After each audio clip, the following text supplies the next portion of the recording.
There's these DJ meccas, right? There's LA, there's New York, there's Chicago, there's Bay Area, there's Miami, all these places where just great DJs have came from. Yep. You know, you had a great set, but next week you might not have a great set, you know, and you're only as good as the last party that people remember you, because that's just the way it is. And you're only as good as you continue to stay committed, because there's another DJ, someone this practicing and doing different tricks. Yep. It's not a fast race, it's a marathon. That's right. It's always putting in the work, always be in front of it. It never goes away. Put in the work, you will see the fruits of your labor. It's Mauricio Mejia live on YouTube. All right, guys, we are back. It's Mauricio Mejia live. We're inside of Studio B here in downtown San Jose, the heart of Silicon Valley. And today, we're doing a lot of good stuff today. A lot of new stuff too. But before we jump into the show, I want to remind everybody: don't forget to check out my books: Decide, Commit, Execute, Assess, Address, Move On, and yes, Smoke and Mirrors, baby. And I want to say thank you to my sponsors now. That's right, baby. We got sponsors now. Super Patch. I got like 4 of these Super Patches on. If you want more information, go to superpatch.com. So there's one for every mood, guys. Trust me. This is the next evolution of medicine, and I'm a believer in it. So let's make it happen. Anyways, I want to jump right in, and I want to welcome our guest, not only our guest, but just added to the team. We've been working on this for a while, and it's official. It's just kind of organically happened. I want to welcome our boy, hometown from San Jose, Vex One. What's happening, dog? Thank you for having me. Thank you for having me on the show. Hey, don't give me this shit that I'm nervous too, motherfucker. Like, hey, come on, bro. Hey, we are boys. We are part of the industry. We know what's up. It's no different than me being on the mic at a nightclub and you being behind the turntables at a club or concert or an event and making it happen. So, bro, just be you. There's that's all. Let's have fun with it today, my brother. Yeah. Thank you. Yeah. I am super excited. Been talking with Tyler for like the past hour, I think, just how excited I am about just all these things. I can't wait. It's timing, my brother. Listen, we're gonna dive into your story, but I want to get it all, how this all just came about, man. One, I got to tell you, man, you got an amazing talent. I've heard your music in the past. I've heard from other DJs and I've heard mixes. I think what really caught my attention was, and again, we don't know how these algorithms are working on Instagram and social media, but bro, your eye for photography is beyond. I have not seen that kind of quality in a very long time. I know a lot of great photographers, but what you capture is true authenticity and elegance and just the rawness of a human being. And bro, when I saw those pictures, I was like, I didn't even know who it was. I saw it crossed, and then when I oh, it was you. I was like, oh shit, like, bro, we need to talk. Like, you sent me the message, and it was on Instagram, and you go, you did this photography? And I said, yes. And you were like, bro, I did not know you did photography. Yeah, no, I was blown away. Yeah, and it actually comes to a lot of surprise to a lot of people, only because everybody's always known me for being a DJ. Yeah, entertainment, bro. But you know what? Here's the beauty. Just like athletes can be dual sport, you're in the entertainment and you're in the industry. You can be dual sport in the industry too. You can be DJ and photography, bro, and it works hand in hand. So we're gonna dive into that though for sure. So let's start. We're gonna go back to the roots. You've been here. You've seen some of the shows that we've had here already, and you know pretty much how we start, man. We go back to the roots, where it started, born and raised, and then the inspiration, or what was the cause of taking you into the journey that you're at today. So let's start off with my brother. Born and raised. Born and raised. Born and raised in San Jose. Both of my parents were farmers from Mexico. My dad was from Nayarit. My mom is from Guadalajara. And they came over here. Then I was born. And then I also have a Just brother. didn't just happen like that. It but, just you happened. know, It was a little bit more. immaculate conception here, but okay, go for it, bro. My dad had some game. Yeah. I think that's how it really happened. That's how. Hey, all right, I get it. Any siblings? I do. I am the youngest of 9. Damn, bro, his fucking game was on point. Like, damn. All right, but you know what? You're first generation Mexicano here, right? Yeah. In the U.S. I don't know why I assumed that, bro. I'm like, damn, that's kind of profiling here, bro. But anyway, no. But you know what? It's nothing crazy. I think a lot of people don't understand being a Chicano first generation. The best way I could assume it up. I don't know if you guys ever watched like the old India Maria movies or like Cantinflas and stuff like that. These were like old Mexican movies that like my parents used to have us watch. And there's this movie that La India Maria did, which was called Ni de aquí ni de allá. Oh shit! And literally, when I would watch that movie, that's the way I would make me feel. Like I wasn't accepted here, nor when I went to Mexico, I wasn't accepted there. Damn. I know it's crazy because when I was a kid, I was like, oh man, I can't wait to go double racism and shit. But it's true because it's like when I went back to Mexico, like to go see my family, like for the first time, they're like, oh, es del norte. Yeah. And I was like, what does that mean? Right. And they go, oh, well, you're from the north, you're American. Yeah. And I was like, yeah, but when I'm in America, they say I'm not from here either. Right. You're from the south. Exactly. And so it was like not being accepted in both places. So sometimes, like for me, it was like finding my identity. And one of the things that made me find my identity, honestly, was in high school. Wow. Hip hop. All right. Well, before we go that far deep, so you got 9 brothers and sisters. You're the youngest? The youngest. Youngest of 9. Parents, what did they do while they were here in the U.S., obviously? My dad was a mechanic for 26 years at Montgomery Wards, if anybody remembers where Montgomery Wards was. Then he started with Toyota and all these other companies.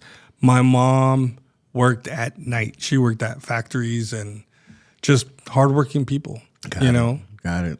And yeah. And with all the siblings, 9 of you, how was that like? How many boys and how many girls? I was here with only one other brother, and the rest of my brothers and sisters lived in Mexico. Oh, okay. So it's like a split family. Wow. Are they born in Mexico? Yeah. So there's only 1 or 2 of you born here in the U.S.? Yep. Damn. Okay. So that's an interesting dynamic right it's there. a crazy family dynamic. Yeah. I feel it's like the dysfunctional, functional family because it's like there really isn't a traditional like family. I feel like nowadays like everybody's dysfunctional. It makes sense to not make sense. Yeah. I don't know. It's That's just, life, bro. It is. It is life. It's just You tell me what normal is, and I'll break that down for you. I'll break it apart for you. Exactly. There's no such thing as normal. the biggest thing about growing up is I had both of my parents. That's dope. And I say that with the best thing because I had a lot of friends that didn't have both. Yeah, I have both, and they're still alive. Thank you, God. Yeah, both of my parents. I love both of my parents. I give them the gratitude that I'm here because of them, and I thank God every day that they're still alive. So I literally remind my mom why I'm grateful for whooping me into a good person every single day. Yeah, because if I didn't, I would be a totally other person. So yeah, that mom tough love and doesn't fuck around. It keeps you in check. It keeps us, because our parents at that time they wanted only better for us. They wanted better from what they came from. So I think that's where that love comes from, or that discipline comes. So I grew up with a single mom, and though my father wasn't in the picture, my mom played both parts, and the discipline that we felt and that I experienced was because she just wanted the best for both of us, my sister and I. So, but I'm blessed because I also got to witness a hardworking mom which was part of it's part of the DNA that I have of being of having the work ethic that I have and doing the things that I do. So I'm going to assume, because your father, that's hard labor, man. That's hard work, being a mechanic. And your mom doing what she was doing, because she had to, work during the day, keeping an eye on the family, and work at night to bring in additional. That work ethic has got to have been instilled in, I'm hoping, in you and your other brothers and sisters. Yeah, you know what? My parents really sacrificed a lot for us to basically be here. A lot of people, everybody has their story, right? Everybody has their story. Their parents either have it made or not. There's other people that work harder. There's other people that don't have to work as hard, and they can pursue things and take chances, right? My parents didn't have that. But the thing is, my dad never stopped, and he always worked hard. Every single weekend, I could remember basically chilling with my dad in the garage as he was fixing somebody else's car, and him showing me little things about how to change the tires, how to clean the brakes, how to do all these little things. Right. Not knowing the fact that this was going to help me in the future. Right. You know what I mean? And it's just those things. And I wanted to be there and learn from him, So I watched him every single weekend, sometimes 6-7 days, even after he was done working his 40-hour Monday through Friday job, and still working on the weekends. Wow. Yeah. Commitment, man, right there. That's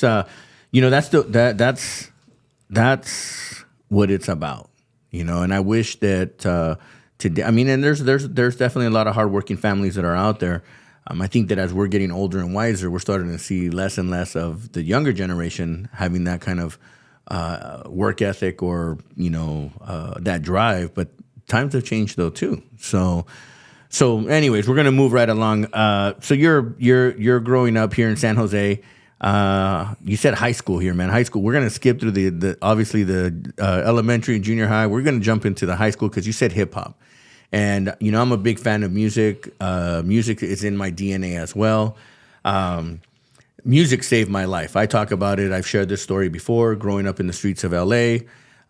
Music was, and I grew up in an era where, music was just, it was, a lot of it was new because the genres that were coming out, the 80s was fun, it was some crazy music for the 80s. And then hip hop got introduced with Run DMC and LL Cool J. That's the hip hop artists that I started growing up with. And then as you get into the late 80s, early 90s, you get into the gangster hip hop, the gangster rap with NWA. You have Dr. Dre, Eazy-E. Yeah. Oh my God. We go into that era, and that's the kind of music that's influencing my adolescence.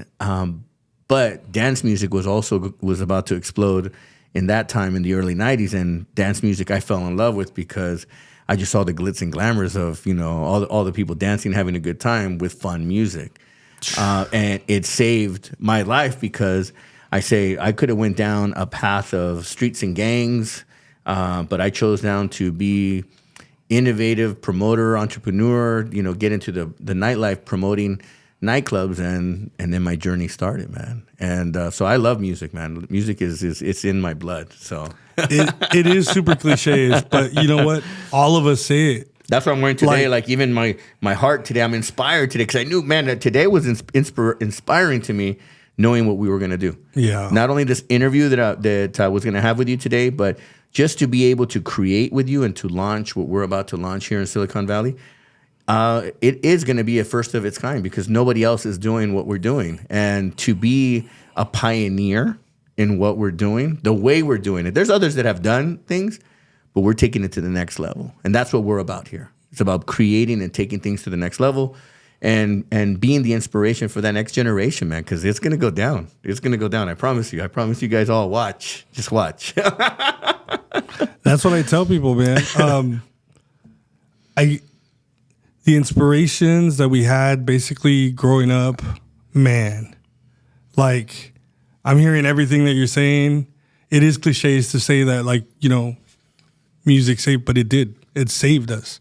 Like, I could definitely say that. Like, my older brother got into gangs when I was a kid. So I grew up in that area where gangs were super, super taking control of everything. You know, Yeah. you'd go to the park, you'd see it everywhere. Yeah, man. I grew up in gang-infested L.A., man. You got 18th Street, Mara Salvatrucha, White Fence. I could say them because it's part of what I saw. Yeah. Sureños and all norteños. I mean, L.A. was infested with gangs. And they were recruiting. They were preying on us young ones. Which you said. You know, they were preying on us, man. And that was and that was because that's just the way it was. And luckily, again, God had a plan for all of us, you know, and diverted us from going that path and going into a different path. So the way I dodged that bullet was in middle school. My friend Lalo took me to Hank Lopez. Hank Lopez was a community center on the east side of San Jose, and they had a breakdancing battle. My first experience ever seeing breakdancing, ever seeing all this stuff like happening. And there was like these kids from Japan. I believe that the battle that I went to was called True to the Game. That's what it's called. True to the Game. These guys from Japan came over, and they had all these B-boys. So there's poppers, breakdancers, and I was like, what is going on? Yeah. New. They had the fresh. lights going on. Yeah. Everything. And I was like, yo. This is cool. The DJs that night were DJ Qbert, Oh, shit. Shortcut, and Apollo. Yeah. All those guys are pioneers. They're all pioneers. All pioneers on in the industry. Shortcut played one song, and I went up to him, and I had to know what the song was, and I was like, "What is this song?" Yeah. And he told me, "This is Apache, the Incredible Bongo Band," and I memorized that forever. And I was like, I looked at the whole scenario, everything in the community center that was going on, and I told myself, I want to be a part of this. That's right. You want to be a part of that movement. I somehow, some way, I needed to be a part of it, whether it was learning how to dance, learning how to pop, or being a DJ. Yeah. And I just gravitated to being a DJ. Same thing with me, man. As a promoter, I got to see nightlife at a young age, and I knew that I had to be a part of it. With my personality and the way that I looked at things, I needed to be the guy at the top, the decision maker, the guy that coordinated it and that created. And that's just what was. It just that's how I felt inside. So that's how I got into nightlife, man. So and that's how the journey for me. Just in that world, that universe, it went on, man. So I could never be a DJ because I've shared this with you. I just don't have the patience to sit back there and spin. I know the music. I know every single record. I know what's a hot record, what's a fake, what's not good, what's gonna clean up the dance floor, and what's gonna make a lot of money for the bars because I can see from the reactions, but I can never sit back there or stand back there and play. I just don't have that patience. Mauricio, if I tell you how many hours I was practicing in my room and my parents telling me, why do you need so many records? Why are you only practicing? Why do you need 2 of these for? I was the same one. Why do you need 2 record players? Oh, man. Why do you need 2 why do you need 2 of the same records? Why do you need all these records? I couldn't explain to them. No. There was no way for them to understand. No way. But And they knew I was happy. What's the cost of each record back then and there? $6.99 per single. Per single. When singles were sold, they no longer sell singles. So imagine. They only do albums. And you had about 100 to 200 records? More. But as you're starting, right? As I was starting, like literally a year later, I probably had about like 200, 250 around there. And it was just an addiction at that point.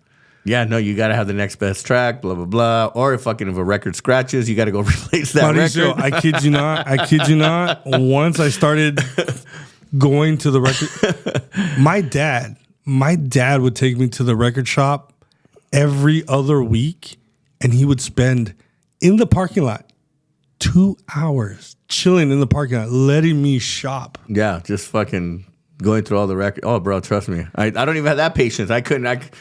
There's no way. But what I'm telling you is I owe a lot to my dad because he did not understand what I was trying to do, and he still let me do it, and he still supported me. That's dope.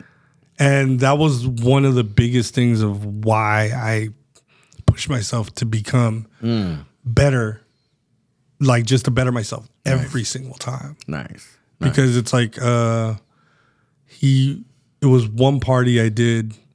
My dad used to take me to do my gigs and stuff like when I was a kid. So did you buy it? You had your own mobile gig? He helped me buy my first setup. He helped me buy my first speakers. Before that, I was renting everything. Got it. And when he realized what I was doing and what my goal was, he said, "Mijo, well, how can I help you?" Right. Because he was just like, "I see that you're renting this stuff out. It's not yours, but you're paying these other people and you're getting left with nothing." Right. Well, So you're running a business. yeah. So then he was the first one to help me out. I paid him back for the speakers, and that was it. Once I had his support, it was sky's the limit. It was like, yeah, you had Dad's checkbook, or fucking, he supported. So yeah. So the biggest thing that he taught me was basically making my own money as an entrepreneur, selling music to people. So let's dive into that first gig. Do you remember your first gig? Oh my God. Yes. It was a backyard party for one of my close friends, and they paid me $100 and we had a lot of fun. And I remember train wrecking a lot and just. And nobody cares. But nobody cares. Nobody cared, bro. The thing is that like, I have a lot of friends from high school, and they all remember like doing garage parties. Yeah. Doing garage parties, house parties. I remember in the 90s, that was the thing. What are you doing this weekend? Hey, we're going to this fat ass house party. There's going to be these DJs, that was the thing. Yeah. Backyard parties. Yep. I miss house parties. I don't know about you guys, but like I really miss a great house party. But we'll never have that era again, bro. That generation, our generation, I'm Generation X, baby. So no cameras, no phones anywhere, no nothing to record, nothing. Hey, no evidence. Just shit show, bro. Just shit show. Oh God, it was, whatever happened was there for your eyes only, and there was no repercussions. No, so, man, no, those were some great days, and also the checkpoint parties, right? Where you had to go get map points. You had to get if you needed to go to this place to get where the location was, and that's how you got filtered out. I mean, those things. I mean, talking about the rave parties too, right? Well, like that was big in LA, and I know I know the Bay Area had a version of that, but in LA, man, I only saw pictures from the raves in LA, but in San Jose, in the Bay Area, I used to go to Home Base, Ibiza, and then. They threw. I remember when they used Candlestick as a big rave with. I know the producers of all that with stuff. DJ Dan in the middle, and they had this whole lineup. A lot of people don't understand too. When you went to a rave here, you got to see a show. I'm talking about like the best hip hop performers. The best house performers, the best of drum and bass, the best of trance, whatever it was in that era, each room was different. Yeah. And you got to see like the best of everybody. Multiple rooms. Yeah, no. It was dope. Like I remember running into Brother Reese doing like the VIP section at Candlestick, and I was like, what's up? I was super young. Yeah. And these are all the DJs that basically I used to look up to in San Jose because that's what you do. You look at your hometown heroes, and those are the people that inspire you because they're the closest people that are like the superstars. Yeah. At that time. You know what I mean? So first gig, what happened at the first gig? You train wrecked it, and then it was over? What happened? Train wrecked it. We had fun. We all got on. They still paid me because I had the equipment, speakers, and everything. And it was just fun, but then it just continued. Right. Continued. That was the beginning of your future. Then college parties, frat parties. Yep. San Jose State parties, Santa Clara University parties, Santa Cruz banana slug parties, then Santa Barbara, and then going up to Oregon. Nice. Like it's a whole collegiate circuit. Pretty much. And then I got into like DJing underground hip hop shows, open mics. Then I started really in the 2000 era. I started doing like real hip hop shows. like Souls of Mischief, KRS One, Nice. Beat Nuts, like Sage Francis, Atmosphere, just so many artists, like all my heroes, and I was like, Just tearing it up. I was shocked Yeah. because I'm still a fan. Yeah. I'm still a fan, and I'm watching all my favorite artists like on stage, and I'm on stage, and I'm like, what am I doing here? Yeah. But It was your calling. It was your calling. I was where I needed to be at. It's important that we also share and share the visual of the history of some of the people that pioneered. I consider myself a pioneer in the entertainment industry, along with Cool World, Vlad. They used to do Cool World. Yeah, Cool World, man. There was my friend Ron Reeser, Clockworks, Ron Reeser, Home Base, and then like Funky Techno Tribe. Those were the guys. We used to do the Ibiza Hotel. I mean, Organic was one of the parties that we promoted over there. It was one of the hottest parties at Ibiza Hotel. A lot of people don't even know the stuff that has happened because obviously they're young, and even trying to recreate some of that stuff today is hard because the culture is not there. The culture has changed so much. And it's changed because of technology. I mean, once the iPhone took over the industry and Facebook and social media and all that stuff started, people became social influencers. They were not promoters anymore. They became social media promoters, but then eventually they became influencers and all that good stuff. I'm an influencer now, right? I guess, so, but yeah, the times have morphed the industry into what it is today, which is it's different. Now it's about festivals and quality and doing, these events don't cost. They're not small budget events. These are, multi-million-dollar events. EDC, it's about a $40 million hit just to put that event together, but they're grossing almost $500 million. So going back to it, the Bay Area definitely has a lot of history in music, so we want to definitely share that. So as you're progressing out of these underground hip-hop events and other things, what's next? Clubs? That's what happened. Yeah. So I was like, well, I'm having fun doing all these dope hip-hop shows and doing these cafes, doing these pop-ups, doing all these, just doing everything, but I'm not getting paid. What I'm looking for. Right. So then, well, it's not at that point. We're not. We're looking to make money. We're trying to get to that point. But I remember there was parties where I'm like, "Yo, guys, we didn't make any money, so everyone had to take it for the team, right?" We're like, "Hey, we're doing it on the strength, right?" But you can only do it on the strength so long before you become a fucking broke ass musician or an artist or starving artist, as they say. It's just like, but I'm starving all the time, so it's just like, when am I going to be not starving? But then, I was like, I don't know if I'm good enough to play 4 hours. Oh, damn. Okay. So this is in my mind as because you're marathoning now. Yeah. I'm not just playing an hour, right. An hour and a half to 2 hours, or like an hour or in between sets. Yeah. I'm doing it's my night. Yeah, it's, 9 it's to all 2. It's all me. It's all vinyl. Woo! It's all vinyl. Let me tell you that. All vinyl. Shout outs to Remedy, because he used to come out and watch me, and when I used to do all vinyl sets, he was one of the dudes that I looked up to, and I was just like, oh my God, Remedy's here and he's watching me do all vinyl. I can't fuck up. Hey, I got a story with Remedy. So Remedy was one of my first hip hop DJs back in the day when I used to do the Groove, the all ages party. And one of the things that we used to do in the house music, we used to do 2x2s or 2x4s, 2 DJs, 4 turntables, right? And one day, I don't know Remedy was doing it with Jay Reese. God bless his soul. Jay Reese, rest in peace. Rest in peace, Jay Reese. Jay Reese, I gave him his first break. He was his first nightclub was me at the Groove, bro. So I remember I had they're both young, man. We're all kids back then. And I remember having them do a 2x4 hip hop set. We had 1,500 kids inside at the old Tropicana, or I think it was at the Rodeo, bro. 1,500 kids. And the crowd is just fucking going bananas at the sound. And Remedy at the time, he was, I guess, I don't know the entire story, but I know that he's just one of those badass scratchers, battle DJs. And he even set up, I remember when he came, he moved the turntables and set them up battle style. I'm like, yo, what are you fucking doing?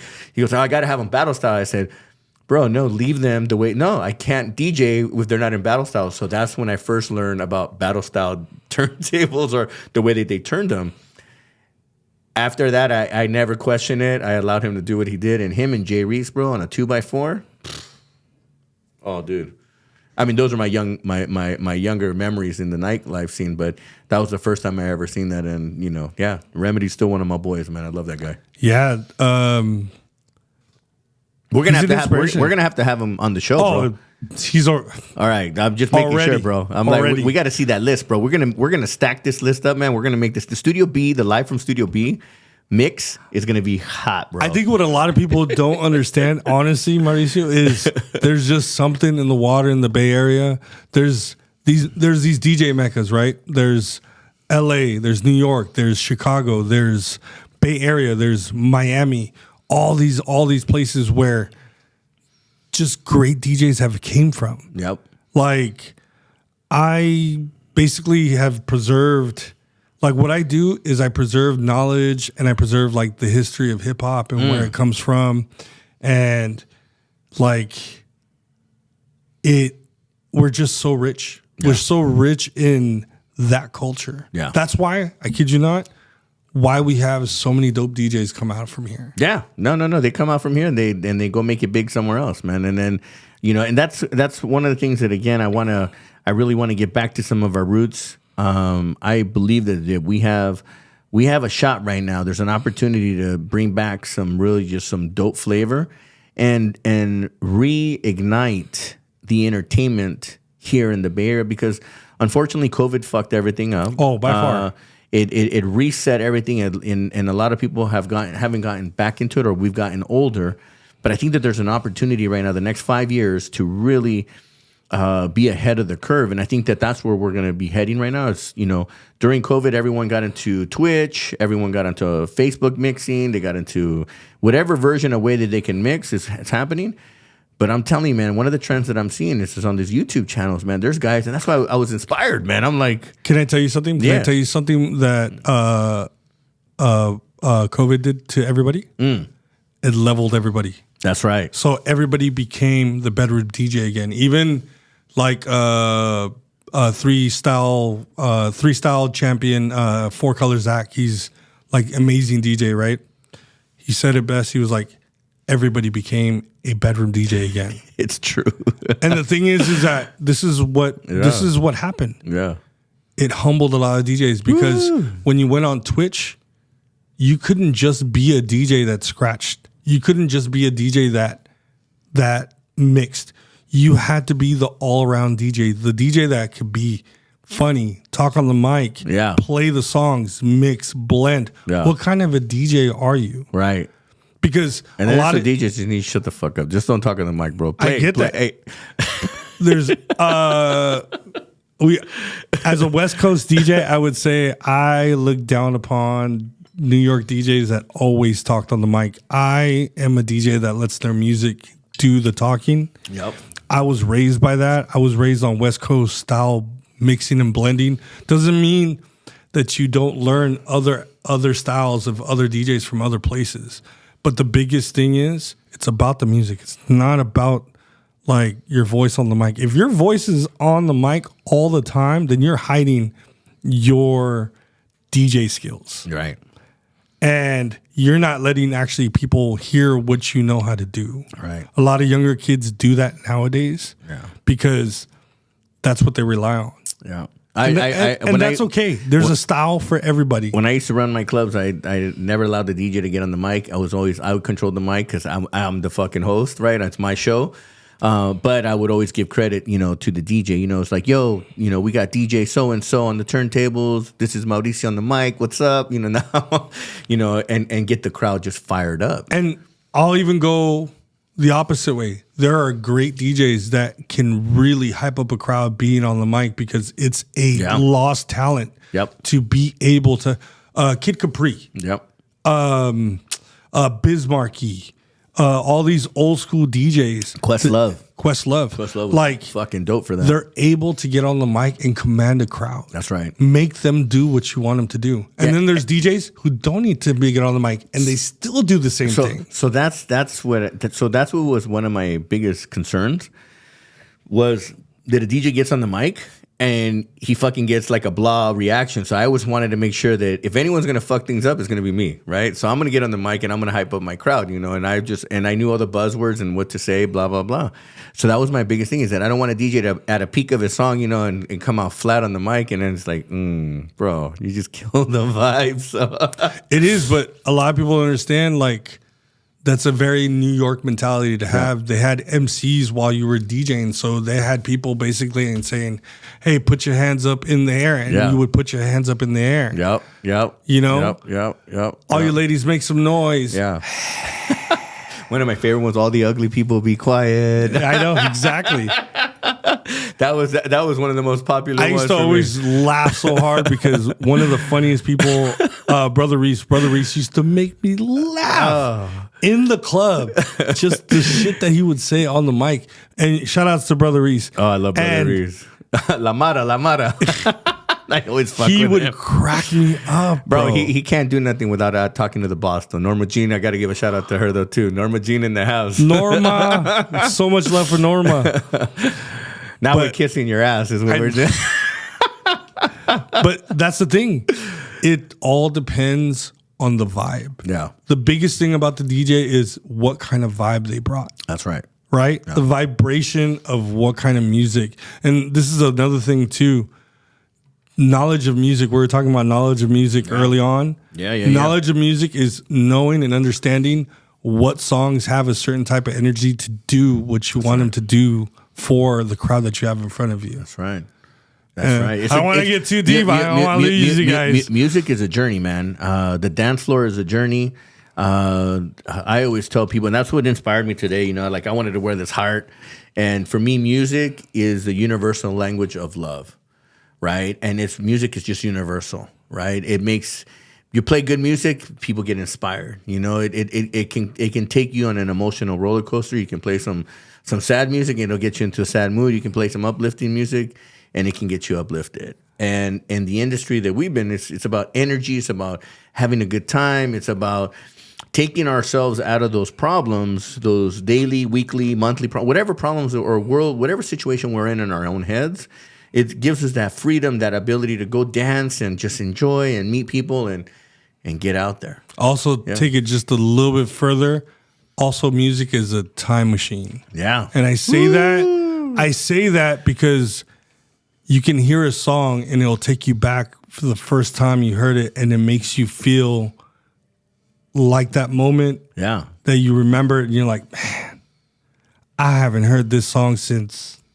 Yeah. And it brought me back. And I'll have people come up to me and be like, man, you played that song and you brought me back. I haven't heard anybody play that song. Yeah. And it's just like today when I walked in. For some reason, I was craving this like old school, like Genius of Love, Atomic Dog, you know, Rick James, just that.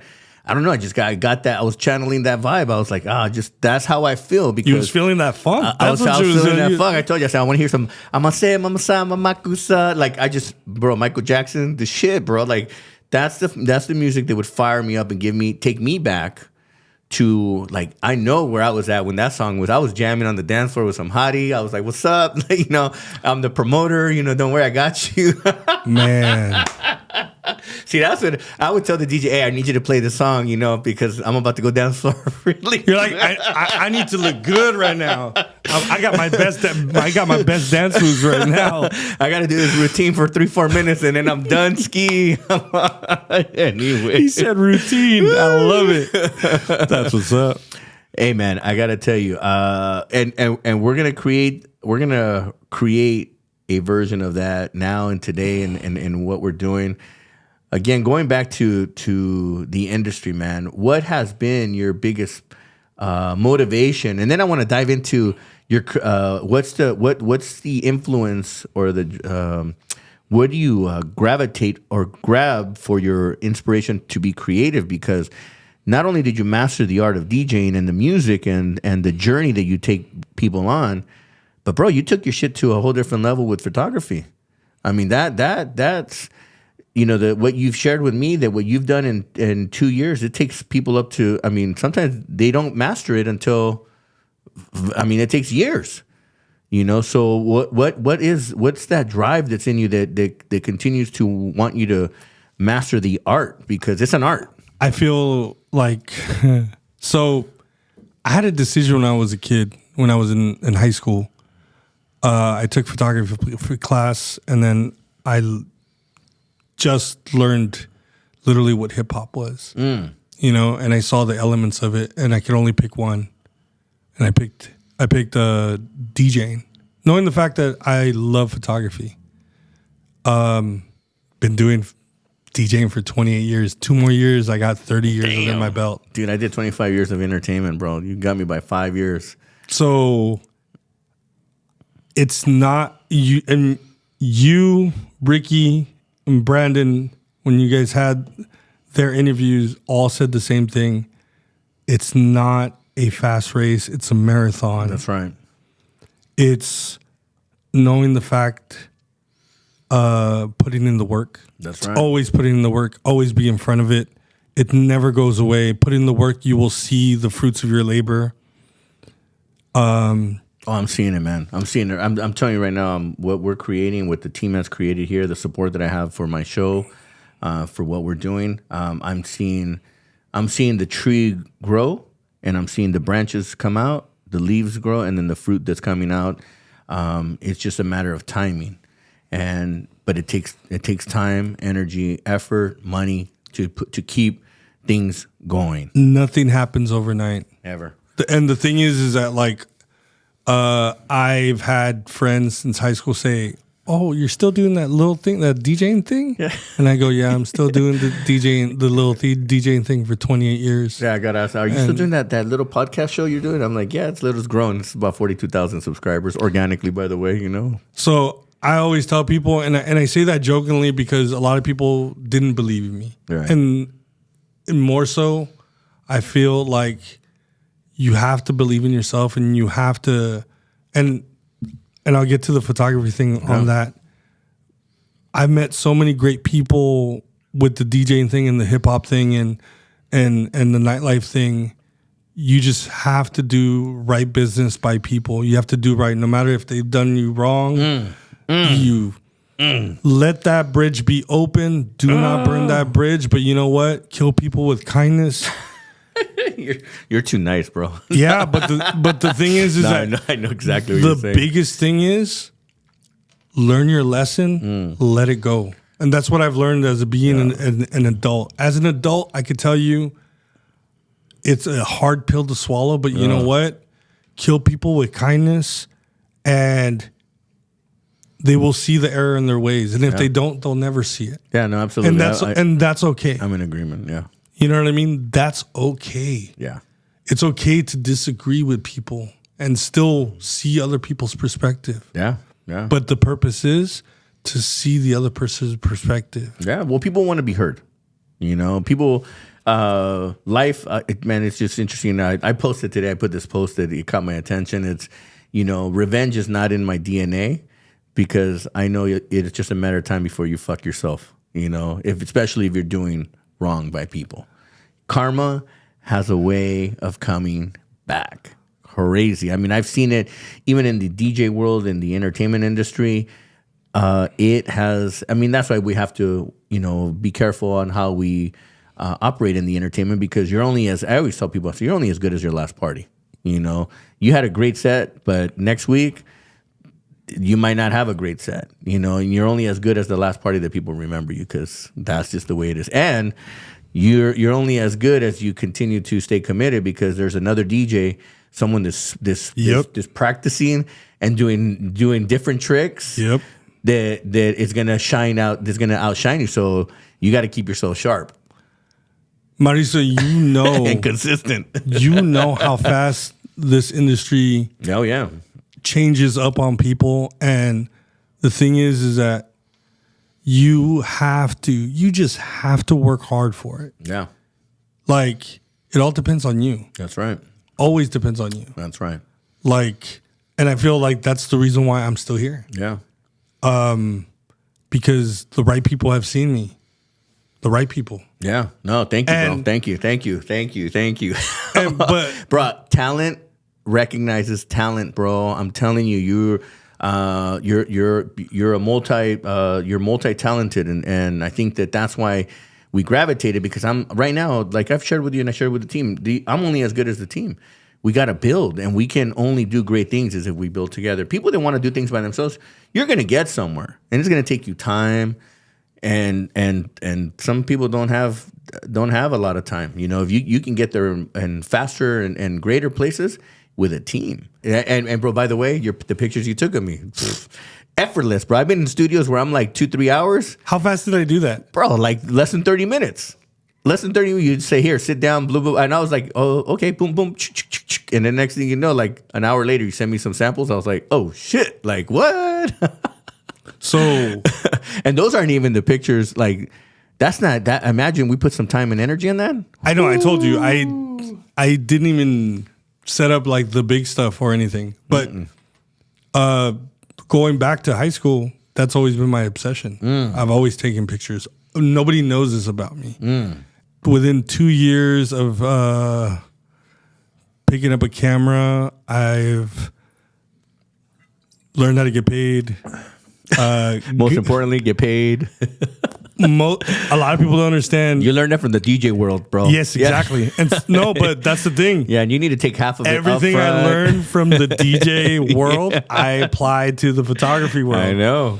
A lot of people don't understand. A photographer usually spends about 3 to 5 years working on their portfolio. Yeah. I just finished 2 years on Saturday. The 22nd was my anniversary.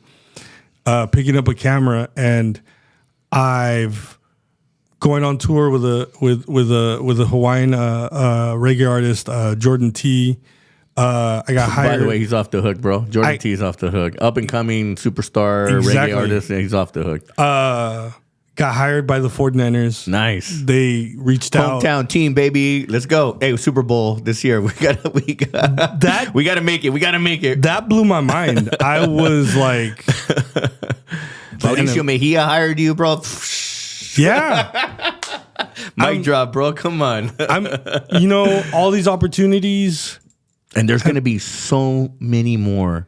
Just think about all the people that are going to walk through this studio that we're going to not only interview and that we're going to do photography for, man. It's just amazing. Yeah. Like I'm telling, and I've talked to you about this. The thing is that like I've been sharing like on, if you follow me on Instagram, I've been posting up all these pictures that I've done in the last like 2 years that I've never showed people, or they've seen them but like they didn't see different variations of them. Yeah. As an artist, I still keep stuff for myself, because if I ever want to do a show, I want to have those pieces where they're very personal for me that I could post up and be like, that's like a big copy of something that's a 1-for-1, and that's it. Yeah. And Damn. that's how I see myself. I see myself basically, Damn, bro. I can see a business coming out of that. I am the business. Yes, right. And like, I think we should explore even doing like a little kind of photo like gallery, right, of just some one-off pictures, and pretty much like that's Yeah. what I have in the process right do now. like little 3 feet by Only limited amount of Yeah. copies, and basically like all framed up and everything. So That's fine. right now, I'll be your partner in that, bro. I'm in. Done. This So, came out of just obsession. Yeah. Obsession of photography. Once I got that camera, I was just like, how good. I have great photography friends, and they showed me tricks of the trade, and then they said, okay, go. And they said, figure it out. yeah. Figure out what you want to do. There's two photographers that I've worked with. I saw their early birth of their career, Drex Lee. Oh, yeah. Love Drex Lee. He's a director now. Shout out to Drex. Yeah, Drex, we love you, bro. He's everywhere. And his protege, Chris Ho, Steezy. Oh, that's right, Steezy. Steezy. Man, amazing photography. I mean, you got Drex doing Super Bowl stuff now. You got A-list artists that are hiring him to do the kind of stuff that he's doing. This is the talent. Not only, we just got all kinds of talent here in the Bay Area, man. And I'm telling you, man, I'm honored and excited that you're a part of this family now, and that we're gonna do some obviously some great content together. And again, let's go back to inspiration, man, because you get me fired up over here, bro. This is supposed to be your interview, not fucking talking about me. But yeah, man, it's what is that drive though? I mean, so you got it. You understand the art. What's that motivation? And you said, you said one thing: obsession. Talk about that obsession, because obsession is a common denominator even in businessmen. Like I'm obsessed with making money, but I'm not. It's not in making money not because I want to, like, I'm obsessed because I need to hoard the money, because I'm obsessed that I want to make millions, hundreds of millions, billions of dollars, so that I can then turn around and make an impact on the community, the world. For me, honestly, and I've said this, I had this conversation this morning. Whatever hundreds of millions, billions that I make in my lifetime, it's not for me to take it with me. I'm going to give it away. But while I'm on this earth for the time that I have here, I'm going to give it all I got. You want to see amazing things happen. That's it. That's it. That is mine. It's not, trust me, I've lived a beautiful life, man. I've had it. I've started at a young age. And that's the difference, right? When you start at a young age, you get to experience. Now it's kind of it's dangerous because you have no guidance, right? There's no bump rails, right? Yeah. So there's no bumper rails to keep you in check. But as you go through life, you're learning along the way, and some people have made it, some people haven't. I'm blessed that we're here, right? And that we got the opportunity to how do we create again? How do we do greatness again? So that's kind of where I get inspired up, bro. You can tell you fired me up, dude. My obsession has always been, I don't know, I loved photography. You know what? I have this great picture of my dad just working on a car. I don't even know who took it. It was a black and white picture of him. My dad was the first person to put a camera in my hand.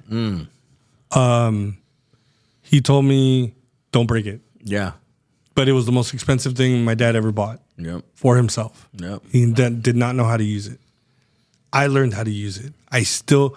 I found the camera, didn't think my mom or my dad had it still. And I found it like 2 months ago.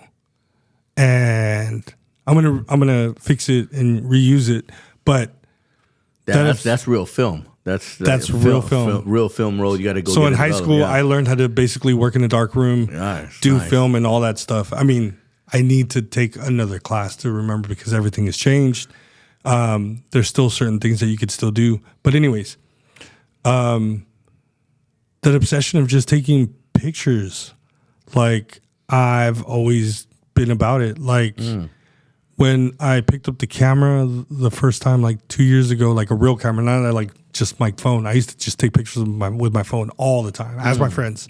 Take pictures I got like everywhere. 50,000 pictures in my phone, bro. It's crazy. Like, I'm never going to go back to picture number one. It's like, I don't have the time. I'm like, fucking, I mean, if that phone can talk, bro, I'd probably be in trouble. So some of my best friends, my boy Kurt and my friend Greg, they're both world-class like DJs too as well. And they're great photographers. And I've learned from them. One of my heroes, a photography hero, he shoots for E40. His name is Phil Emerson.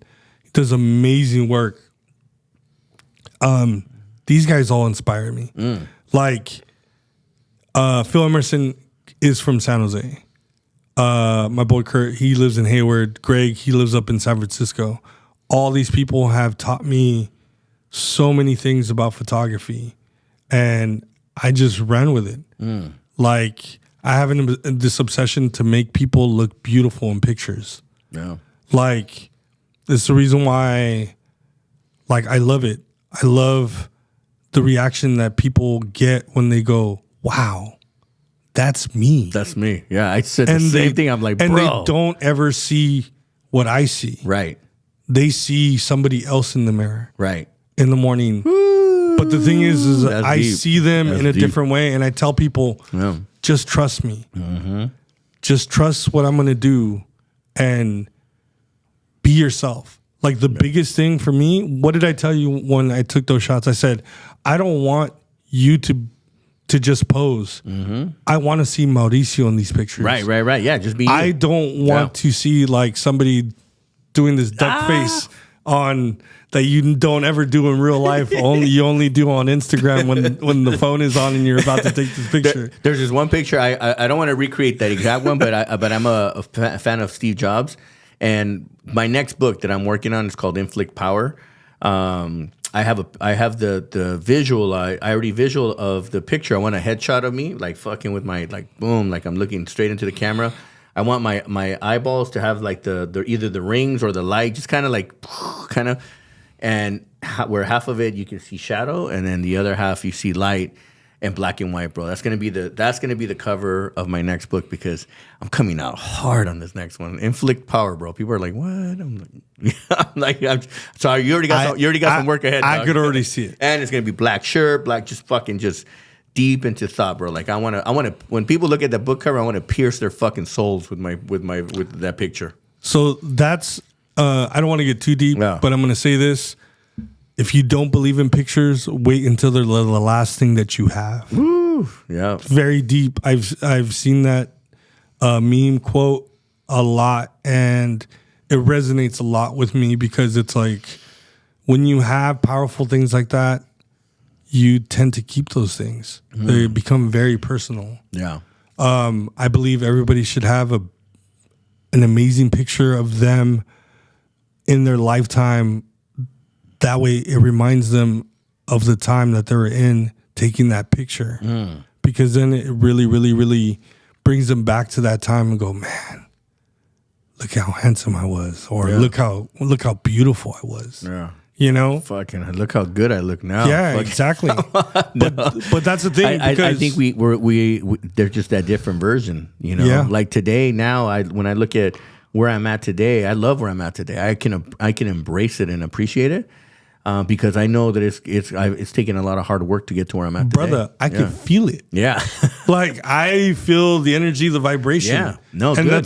that's the biggest thing. I do that with intention. That is my intention. When I walk into a room, I want to command presence, and I want you to not only hear me, see me, but feel me.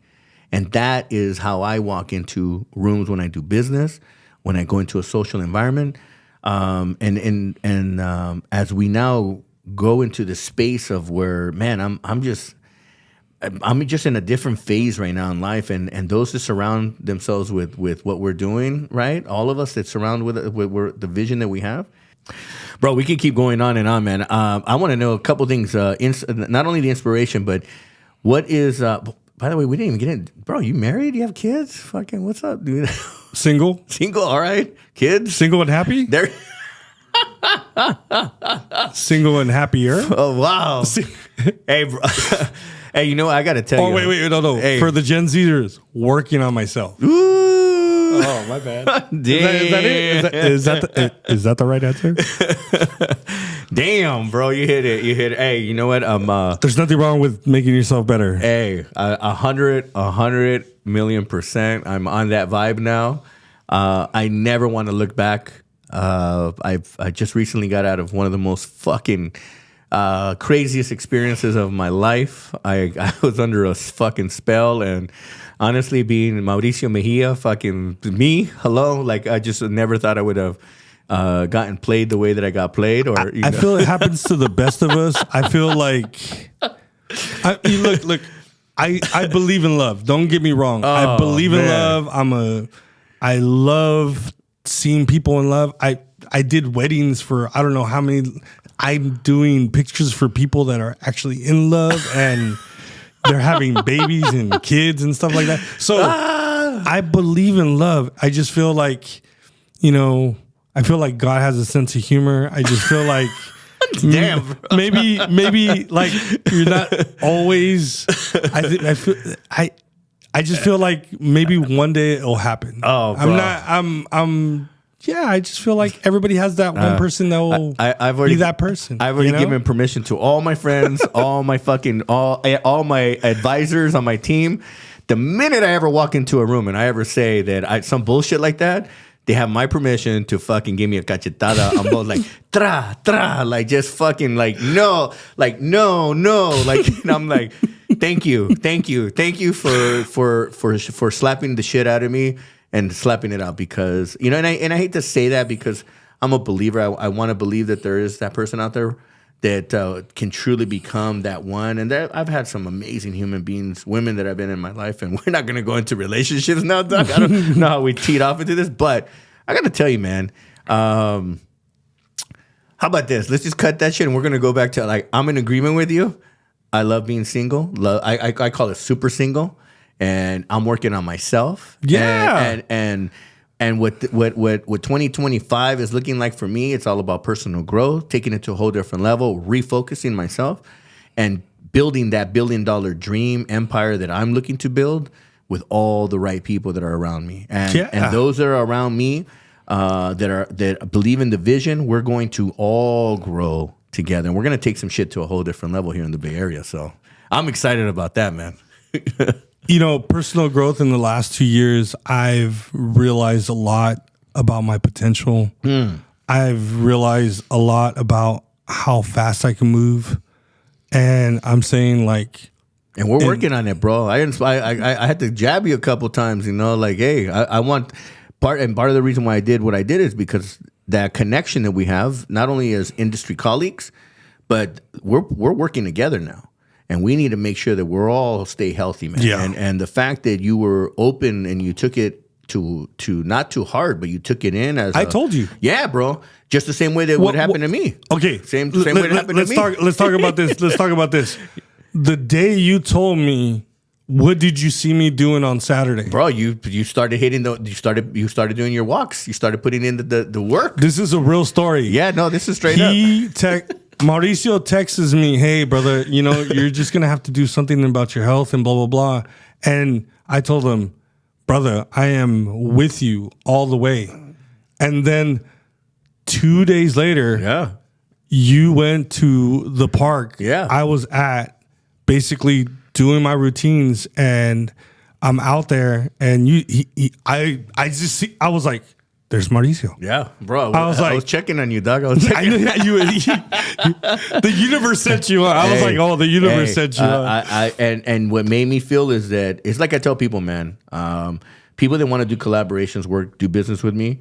First thing I do is I give them my books. I'll have that little 30-minute conversation, and then I'll just say, hey, if you really want to move forward, read my books and let's get in. You probably haven't read my books yet, cabrón. But no, not yet. All right, you haven't given it to me yet. Wait, I thought are they on audio? No, audio books? No audio books. Anyways, so I always tell people, I said, hey, and again, I've had that experience, man. The guy that set me off on my journey, that woke me up, had the fucking balls to fucking slap me in the face. Again, my coach, Mike Escobar, he said, hey, the outside doesn't reflect who you're on the inside. Bro, that's got to be one of the most biggest eye openers in my life, to where I shedded 40 pounds, bro. I was 230 pounds. I was not, I was not happy with myself. I was not firing off. And so that's why the people that are around, I want, and people that I care for, I want, hey, let's go. And if I can, people got to want it though too. If they don't, then hey, that's cool too. I'm not here to judge. The biggest thing in the last 2 years, especially with this photography thing, it's taught me that if I want to take these beautiful pictures, these destination pictures, I have to get there.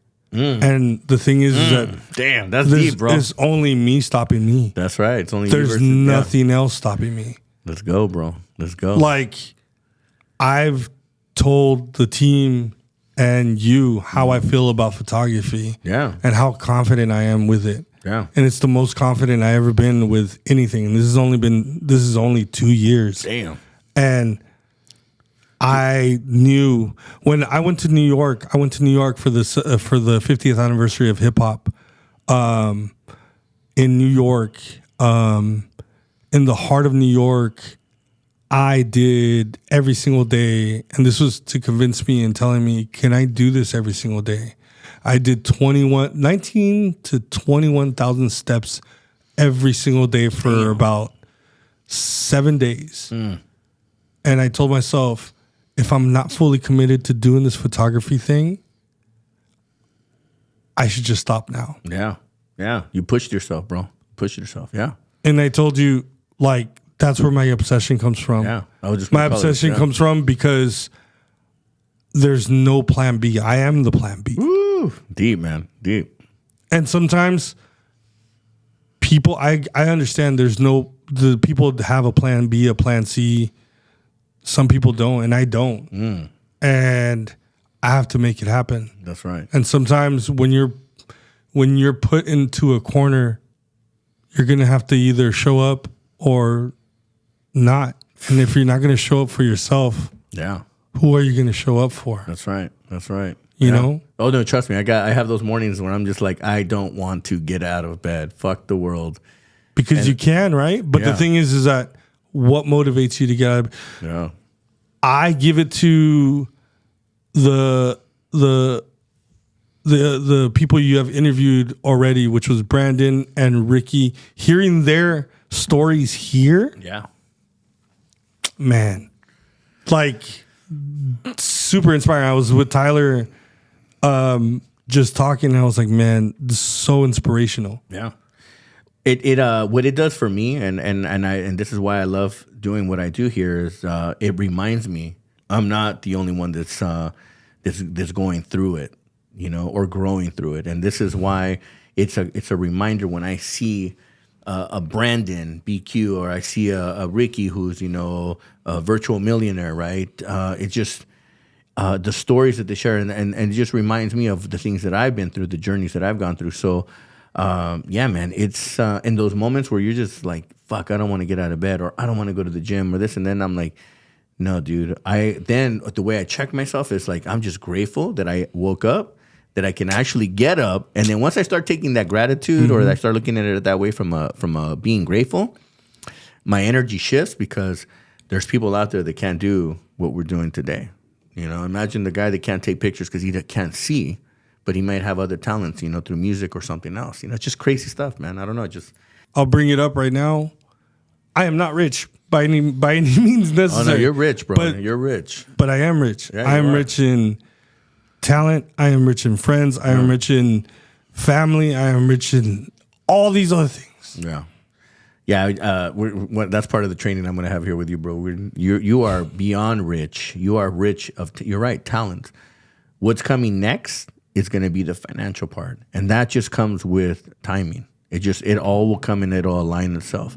It's just we have to grow through that part. Trust me. Exactly. I've hit those marks at a very young age, and again, it's when the timing comes, it's coming. And when you're ready for it and you're aligned with it, I don't want to say it just shows up, but it does. It just fucking boom shows up, and you're like, whoa.